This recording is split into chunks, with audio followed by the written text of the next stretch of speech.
Sa isang malaking bahay, binibihisan ni Alonsina ang anak na si Labo Dunggon na maglalakbay upang ligawan si Abyanging Bitinan, diwata ng kalagitnaan na kilala sa kanyang kagandahan.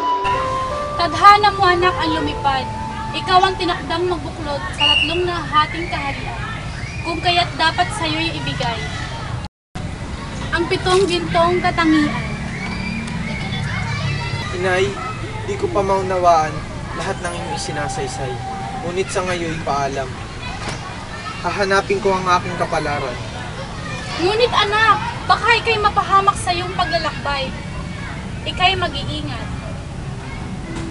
Pagdating ni Labo Dunggon sa bunganga ng handog sa ilog Halawod, makikita niya ang isang higante.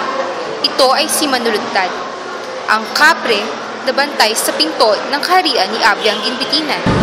Nananabako ang kapre nang siya ay makita ni Labo Dunggon. Galang na po, yaring dingin, yaring katanungan, saan ko po ba masisilayan si Abyanging Bitinan ng umagang liwanag?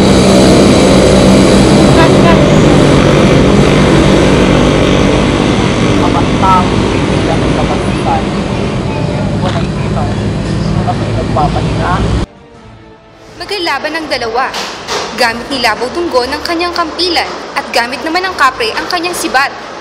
Kalaunan ay matatalo ni Labaw ang kapre at iyon na ang pagkakataon upang makita niya si Abyanging Bitinan. Malalim na po ang gabi, isang buwan na akong naglalakbay, pawis ay tumatagaktak sa buong katawan. Alis na! Batang paslit, alis na! Huwag ka sanang makulit. Ako'y di aalis hanggang di nakikita. Dilag na nasilip sa kristal ng bola. Totoo niyan, ika'y namamalik mata. Hindi si Bitinang iyong nakita. Hindi ang tibyas ng birong ganda. Hindi mo ba ako nakikilala? Huwag ka magbilok, ako'y naangot at pinaglihig sa 10 bangungot. Magsabi ng totoo, tuwirin ang sagot. Hindi sandata ko sa iyo'y lalagot. Ang labang mo'y suko hanggang langit. Tikman mo ngayon ang tindi ng aking galit.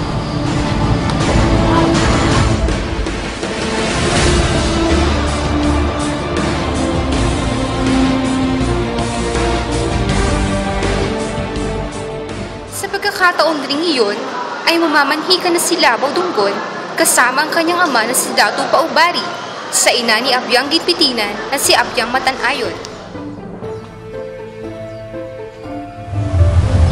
Walang galang na po, ama. Ano po ang inyong bahay?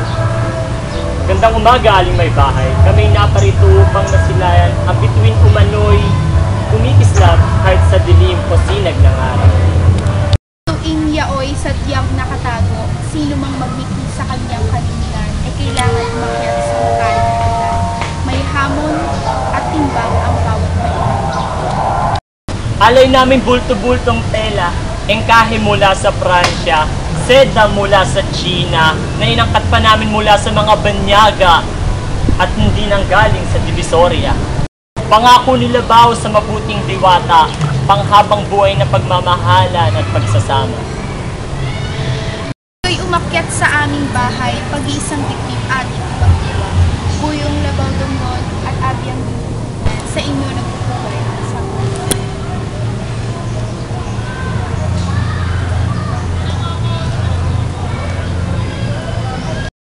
Muling binibihisan ni Alonsina si Labaw Dunggon, katulong ang unang asawa ni si Abyanging Bitinan.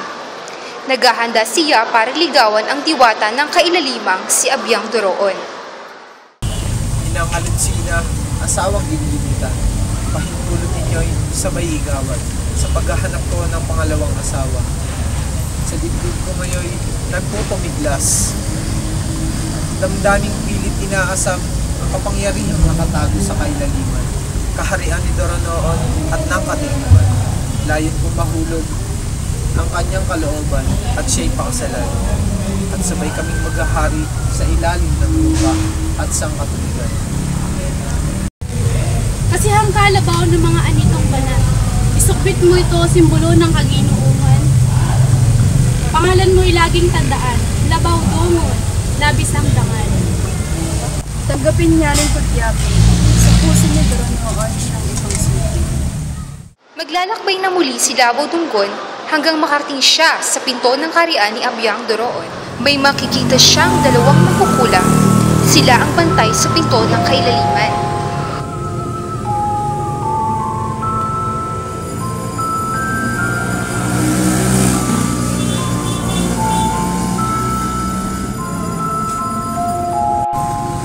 Sino ka? Bakit ka naman rito? Hindi mo ba alam na kung sino bumuri ka rito ay hindi na makakalabas sa buhay? Hindi po ako namali ng daan. Hindi sadyang nabarito. Iisa ang pakay. Matanaw kahit saglit. Ang pinakaiingatang si Abyang Doroon noon ng kailaliman. Teka! Nakangarap ka kasi wala rito ang mong dalaga.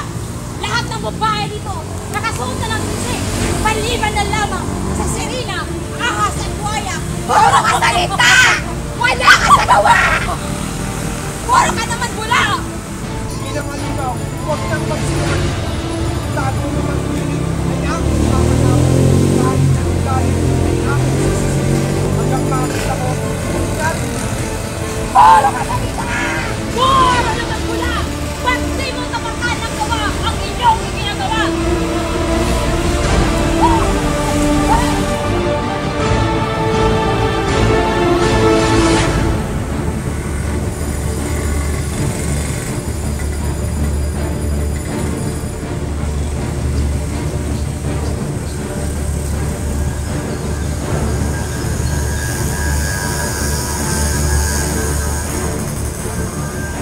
Yang Doroon! Pakinggan ang nagdaralitang. Yang Doroon! Ang diwata ng kailaliman. Pakinggan ang nagdaralitang sa iyo'y nananawagan. Tawid ko na ang ilog at dagat. Nalibot ko na ang mga nayon at bayan sa paghahanap sa binukot na mahal. Bukhay bulaklak na namumukadkad. Pakinggan o diwata ang nananambitan. Ikaw nasa panaginip, unang nasilayan. Mangyaring dumungaw, tapunan ng lingap. Itong nanginginig sa kalamigan. Sino ka? Sa gabi at mabuhay. Pakilala ngayon. Sabihin ang bakal. Si Labaw Dunggon, akong sa iyo lumuluhod. Alay ko'y isa, wagas na pag-irog. Patunayan mo muna, Irog, ang pag-ibig na iyong inaalok. Sapagkat natatakot ang puso ko na baka ito'y mapasuko. Tiwala ka lamang sa akin, Irog, pagkat pag-ibig ko'y tapat ng dugo. Mag-isa si Labaw Dunggon. Hindi mapakali dahil sa damdaming bumabagabag sa kanya. Ulo'y waring sasabog, puso ko'y kumakabog, dibdib waring nawiwindang, isip ay nagugulumihanan.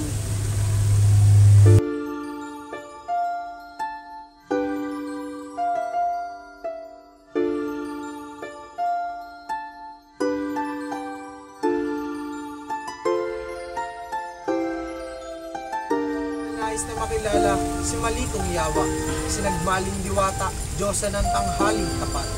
Kariktay, makagagayon mo.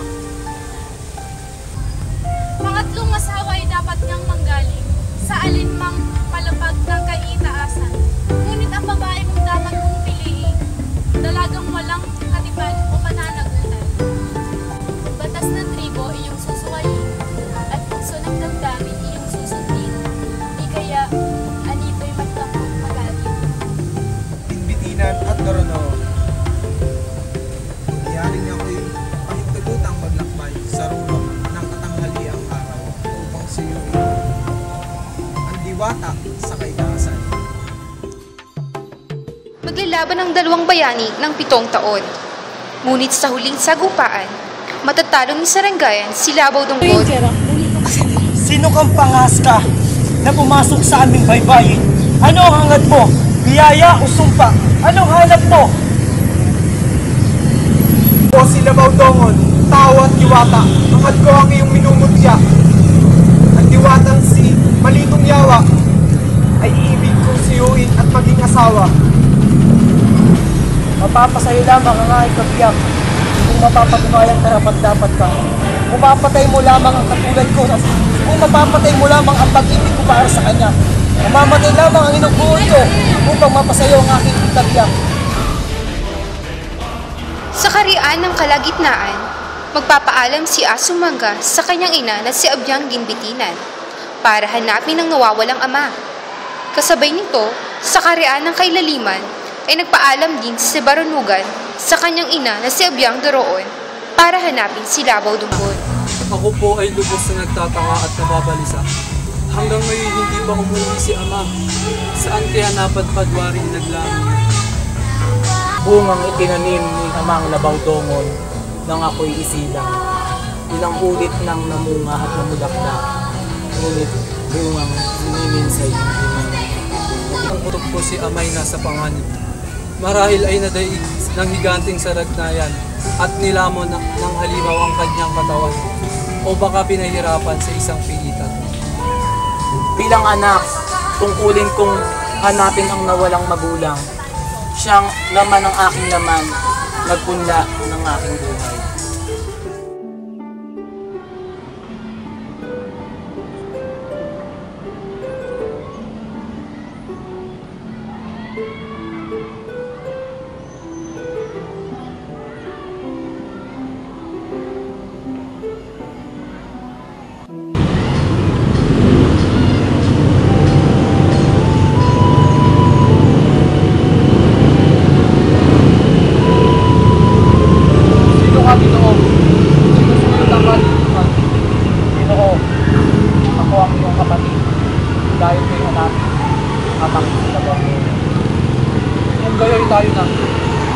Damdamin natin ay isa. Sa kanilang pagdating ay makikita agad ni Barunugan ang kanyang ama na si Labaw Dunggon na sagutan. Magugulat at maaawa ang magkapatid sa kanilang ama. Ama, ay bakit nagkaganyan ka? Sa anyo mong ayo'y hindi makilala? Nasaan ang makisig na mandirigma? Matapang, matikas, kilabot ng madla. Ano ang nangyari sa ganito humantong?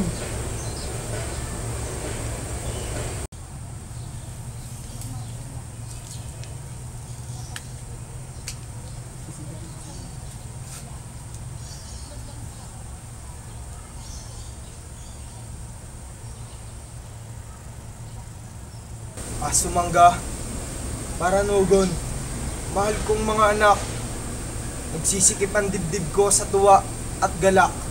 Salamat at ako'y hinanap at nilingap. Loob ko'y nabuhay, pag-asa ay sumilay. Sinalakay ako ng daang espiritu, sinakmal, nilamon ang kalamnan ko. Saka sinala sa pinigang dugo, lisang pagnanasa sa layon ng mundo. Ama, ay wag na mabahala. Hangad namin dito ang iyong paglaya. Magkakaharap na ang mga magbabaka. Ang magkapatid na Asumanga at Barunungan na may hawak ng sandatas sa isang panig at ang hukbo ni Saragnayan sa kabila. Magsitigay kayong dalawa! Narito kaming dalawa upang makibaka! Kung kayo'y narito ang aking pana, tutuhugin kayo na parang isda. At ang aking espada na kapag dumampi sa inyong balat, di na kayo bubuhayin pa. Sapagkat talos namin ang aming mga ginagawa. Kaya ngayinin ngayon lahat ng pagbubanta. Narito, sa lagi ng aming sandata. Kukunin namin ang inyong buhay! Natalo ng dalawang magkapatid ang espiritu. Mapapatay lamang nila sa Saragnayan sa pamamagitan ng pagpatay nila sa kakambal nito na si Tigmaula na itinuturing niyang lakas.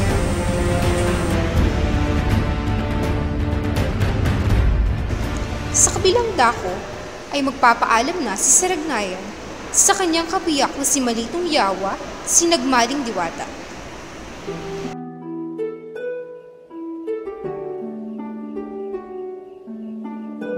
Tawad, mahal ko, at ika'y pinukaw mula sa mahimbing na pagkakahiwalay. Bakit asawa? Ika'y lumulong ka. Hindi maipagpapalagay. Naparito ako upang magpaalam ito na marahil ang huli nating pagkikita. Bukas sa harapin ko ang pumatay sa aking kakambal.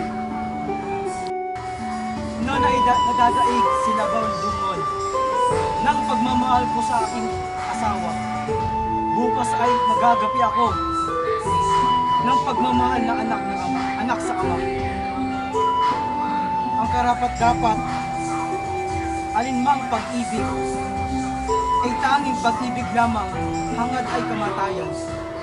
Sapagkat sa atas na makaakong may kapal, ako ang magsisilbing gabay na nilabandongon ang kaaway na magiging kasangkapan upang tadhanang niya ay maganap.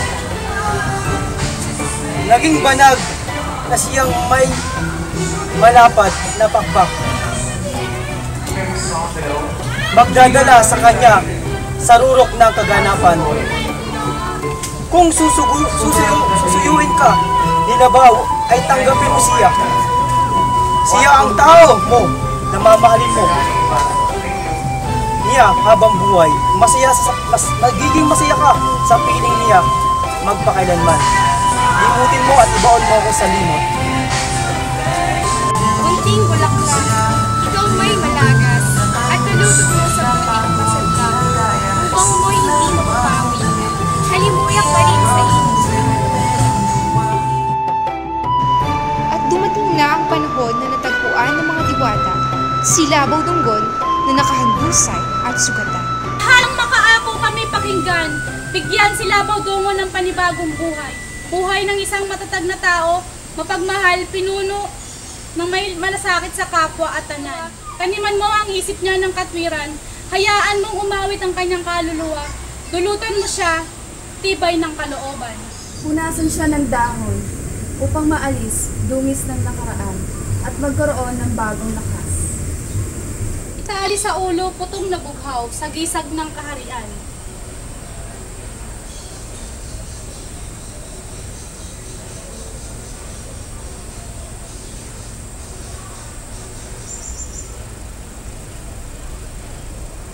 Tumayo ka, bayaning dakila, at ihiyaw ang iyong pangalan.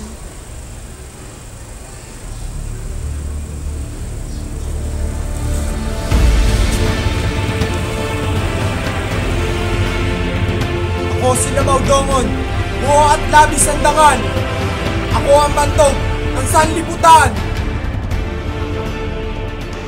Naganap na ang pinaghihintay ng lahat. Ang pag-iisang dibdib ni Labaw Dunggon at ni Malitong Yawa sinagmaling diwata. Sa pamamagitan ng pagbabasbas ni Makaako, ang Diyosa ng sanlibutan. Ako'y labis na natutuwa sapagkat naganap ng tanan ang mga ipinagkana. Sa buhay ni Labaw Dunggon, naganap ang kasaysayan, nabuo ang tao, nabuo ang araw, nailuwal ang mga pinuno at sanlibutan.